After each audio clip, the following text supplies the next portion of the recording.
Ассалаумағалейкум, мал шаруашылығымен айналысатын құрметті достар. Егер сиырларыңызда витамин Е кемшіл болса, сиыр бұзауларыңыз ақ ет індетіне шалдығып, уағында алдын алу емдеу шараларын алып бармасаңыз, шығын мөлшері өте жоғары болады. Ал енді ақ ет індеті деген не?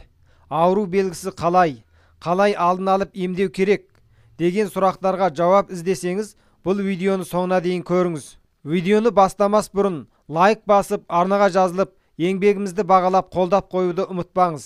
Бұл індет селен мен витамин Е-нің кемшілдігінен болады.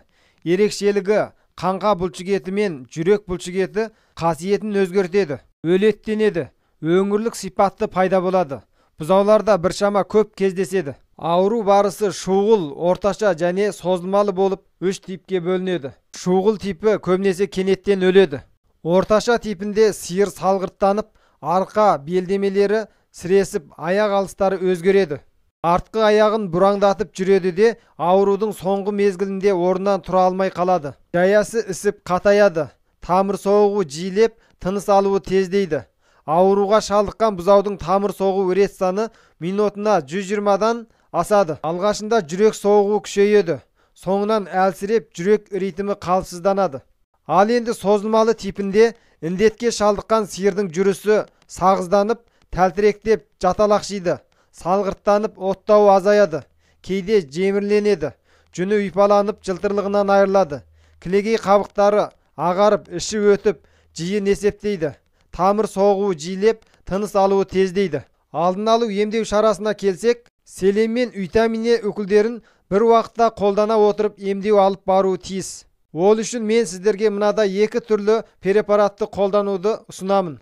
Бірінші селемак, екінші Е-селен. Бұл 2 өкілдің құрамында селен және витамин Е қамтылған. Ірі қара малдың 50 кг дене салмағына 1 миллиден бұлшық ет немесе терасына өкілетесіз. Ескерту: жылқыға тек бұлшық етінен ғана өкілетуге болады, терасынан өкілетуге болмайды.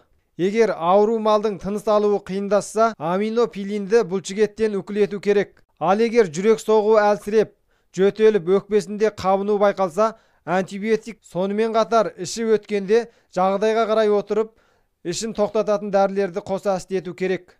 Ал енді алдын алуға келсек, буаз сиырдың, бұзаудың бағып басқаруын күшейтіп, қыс маусымында сапалы құрғақ шөптерді көп беріп, жоңышқа, кебек, арпа өркенін молайтып беру керек. Сонымен қатар буаз сиырға әр 2 аптада 1 рет Е-селен немесе селемак өкілін бұлшық еттен өкілету. Бұзауға да жоғардағы әдістерді пайдаланып алдын алу қызметін алып бару керек. Естеріңізде болсын, бұл өкілді салған соң ірі қара малды 30 күн ішінде союға болмайды, ал сүтін істете беруге болады.